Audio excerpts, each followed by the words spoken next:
Islamic golden info میں خوش آمدید۔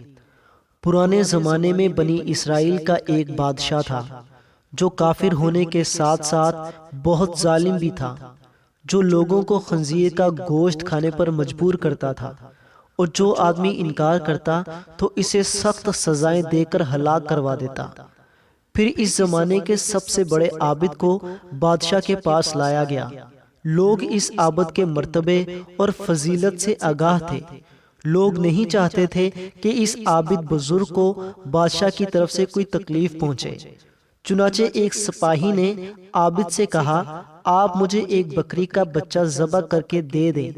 جب بادشاہ کہے گا کہ اس عابد کے سامنے خنزیر کا گوشت رکھیں تو میں وہی بکری کا گوشت آپ کے سامنے پیش کروں گا۔ بادشاہ یہ سمجھے گا کہ آپ نے اس کی خواہش کے مطابق خنزیر کا گوشت کھا لیا ہے، اور اس طرح آپ بھی ہلاکت سے محفوظ رہیں گے۔ عابد نے بکری کا بچہ ذبح کر کے اس کا گوشت سپاہی کو دے دیا۔ جب عابد کو بادشاہ کے سامنے لایا گیا تو بادشاہ نے حکم دیا کہ خنزیر کا گوشت لایا جائے۔ منصوبے کے مطابق سپاہی نے بکری کا گوشت عابد کو پیش کیا۔ بادشاہ نے کہا، میرے سامنے خنزیر کا گوشت کھاؤ۔ عابد نے کہا، میں ہرگز نہ کھاؤں گا۔ یہ سن کر سپاہی نے اشارے سے بتایا کہ یہ وہی بکرے کا گوشت ہے جو آپ نے دیا تھا، آپ بلا جھجک کھا لیں۔ لیکن عابد نے بادشاہ کے سامنے وہ گوشت کھانے سے انکار کر دیا۔ ظالم بادشاہ نے سپاہیوں کو حکم دیا کہ اسے قتل کر دیں۔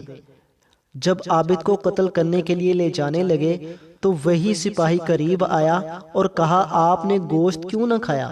باخدا یہ وہی گوشت تھا جو آپ نے دیا تھا۔